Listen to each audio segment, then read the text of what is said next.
My mom laughed the night my house burned down. Not a nervous chuckle, not some awkward sound to fill the silence. No, it was a real, satisfied laugh. A little smile tugged at the corners of her mouth as she watched the flames crawl up the walls of my little duplex in East Austin.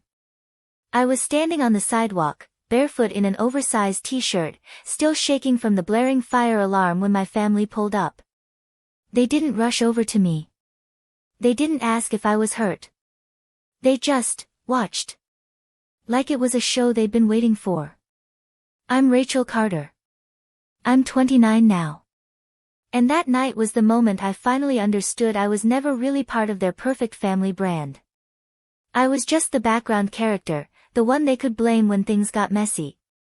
My mom, Diana, tilted her head at the smoke pouring out of my windows and said, almost cheerfully, finally, karma torched the trash. My dad folded his arms and nodded. You brought this on yourself, Rachel. Some people are just cursed. They didn't ask if I was okay. They didn't offer a jacket, or shoes, or a place to sleep. Instead, phones came out. Pictures. Selfies with the fire trucks glowing red and blue behind them. My mom angled her shot just right, like it was some edgy photo shoot.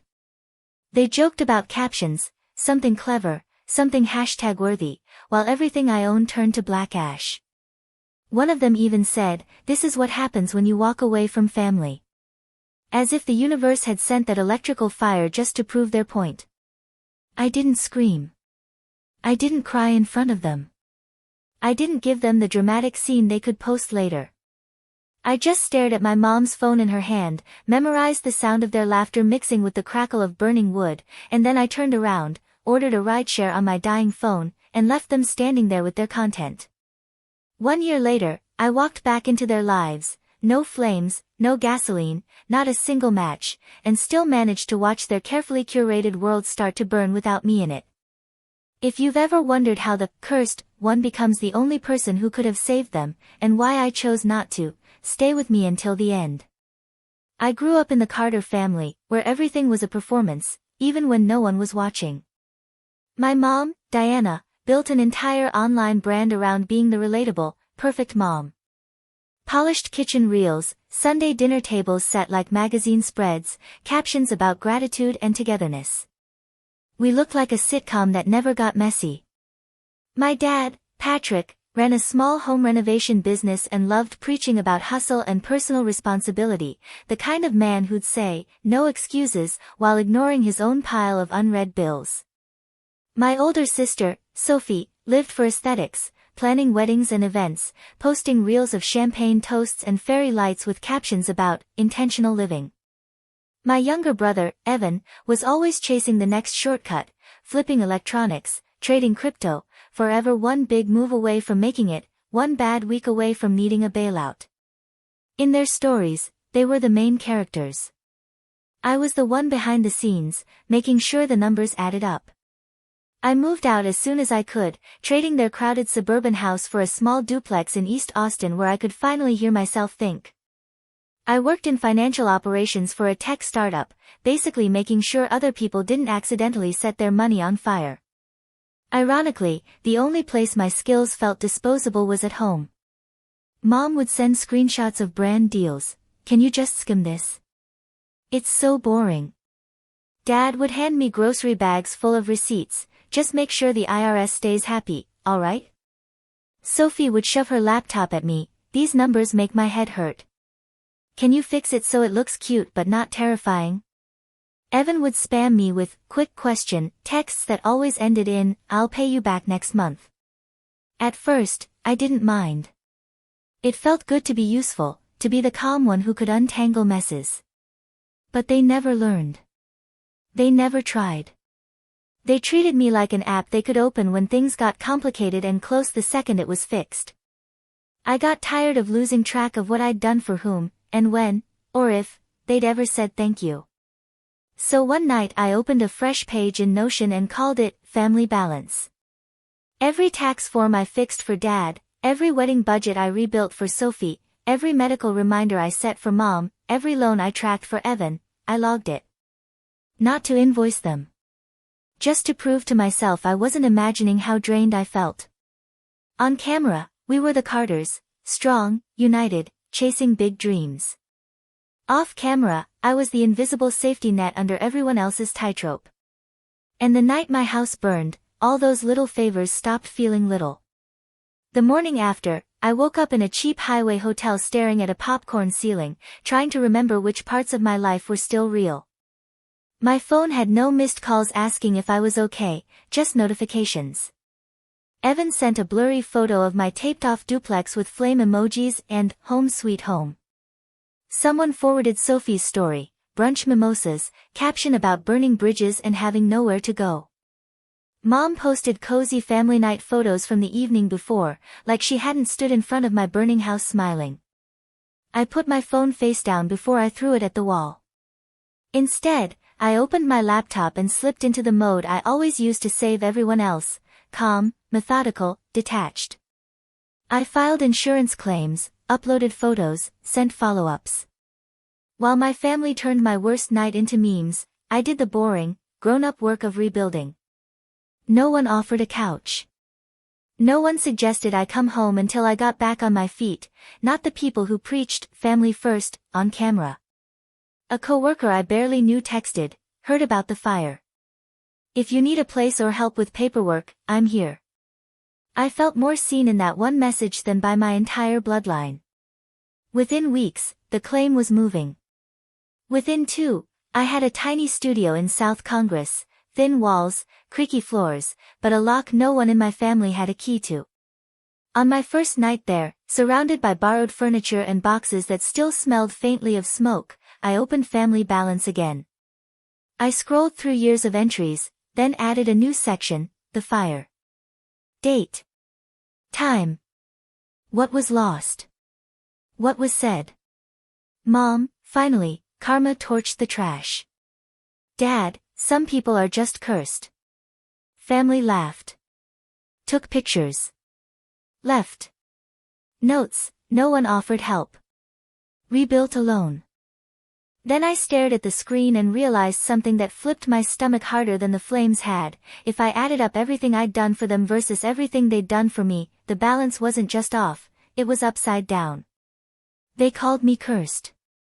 But without me quietly holding their finances together, their perfect little world wouldn't last a month. That thought didn't feel like revenge yet. It felt like a seed. A few months later, life looked normal again on the surface. New routine, new spreadsheets at work that had nothing to do with family. But they didn't stay quiet long. The family group chat lit up with Evan's meme, a dumpster on fire with confetti, captioned, "Rachel's housewarming party." Sophie replied with laughing emojis, "Careful, she might burn the Wi-Fi next." Mom chimed in, "Don't be mean." Then added, "Remember, we don't say that in public." On my birthday, Sophie texted, "Happy birthday, sis. No candles this year, right?" with an exploding cake gif. They treated my trauma like a running joke, something to pull out whenever conversation needed spice. Yet they still leaned on me like nothing had changed.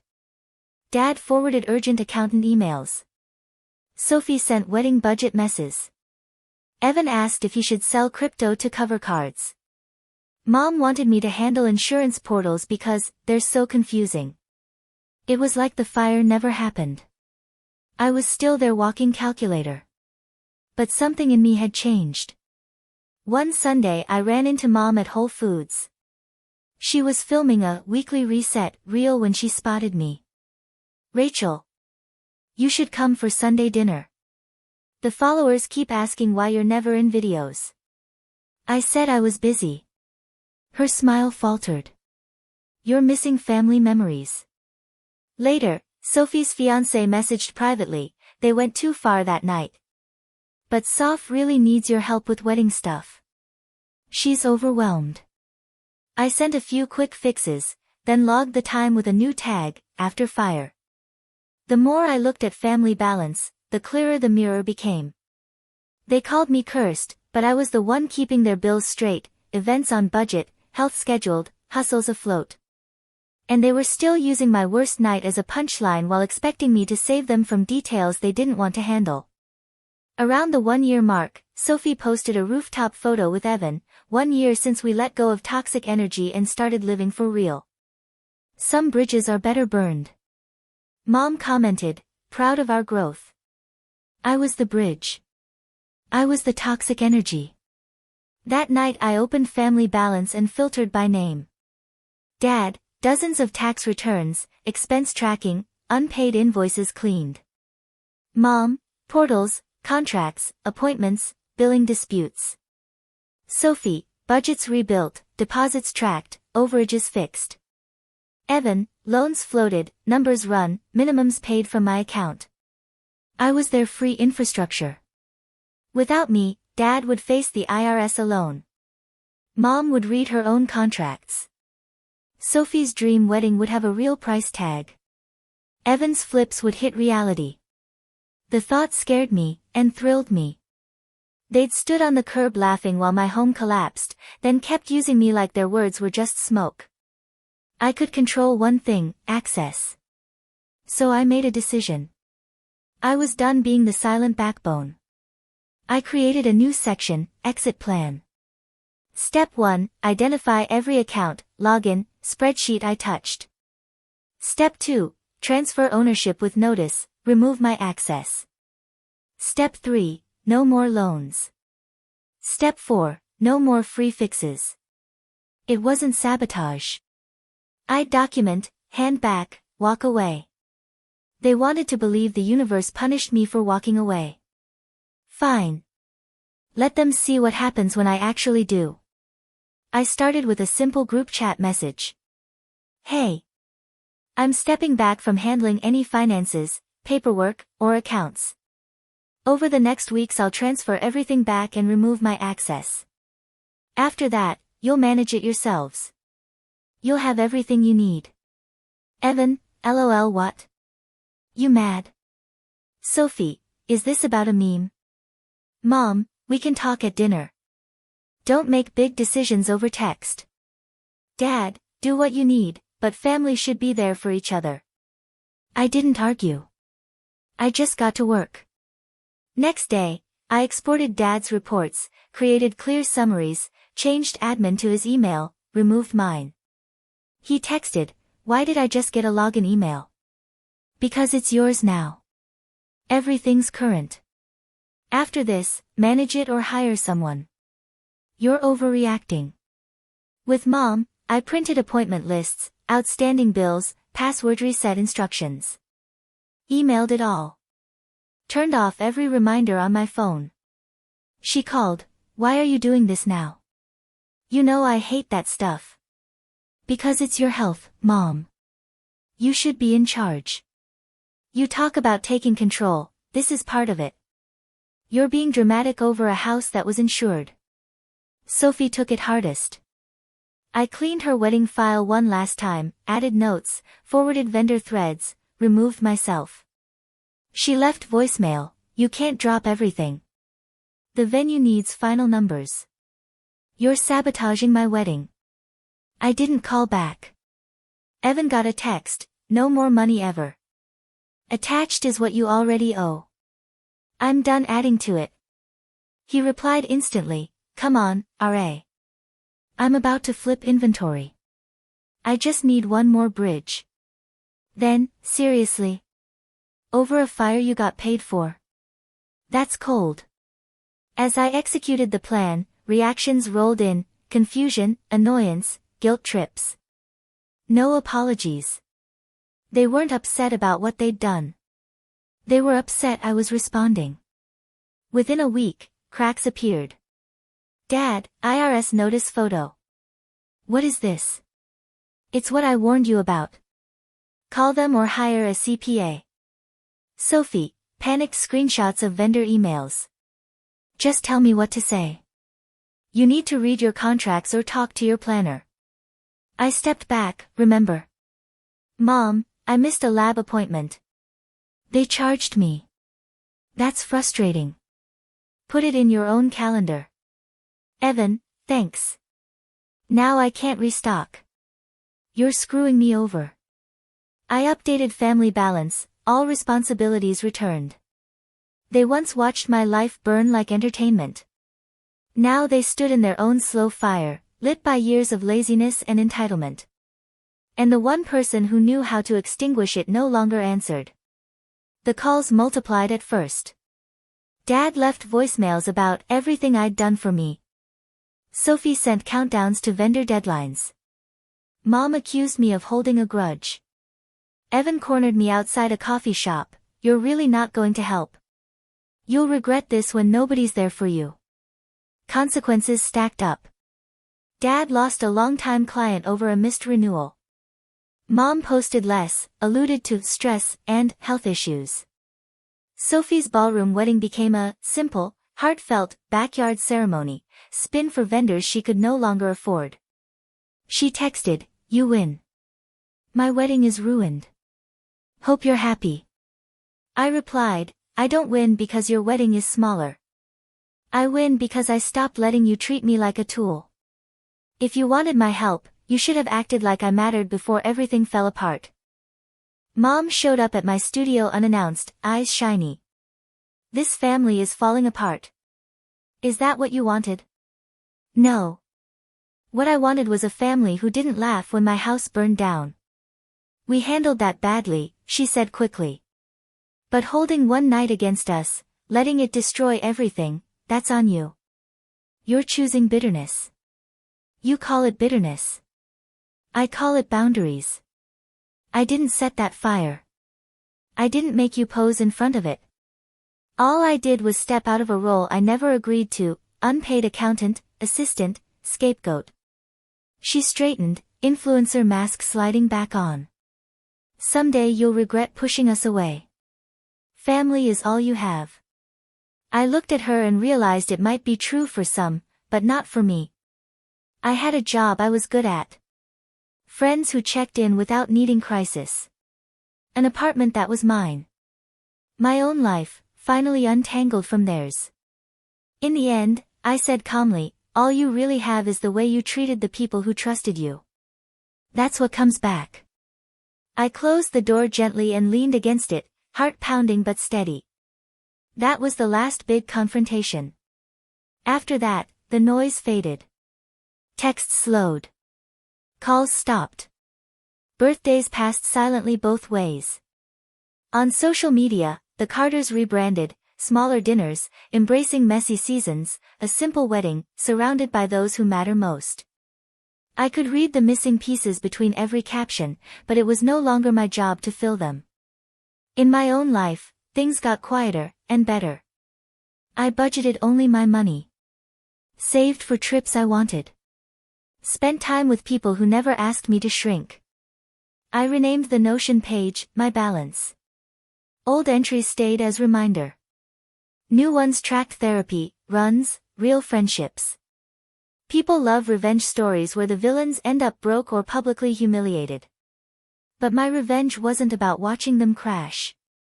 It was about watching them finally face the consequences of a life built on image and entitlement, without me quietly holding it together.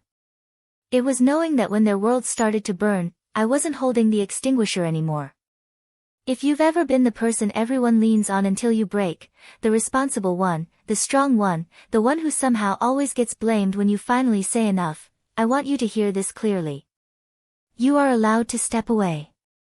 You are allowed to stop fixing problems for people who laugh when you're the one in trouble. You are allowed to set boundaries, even with blood. Especially with blood. My mom laughed the night my house burned down.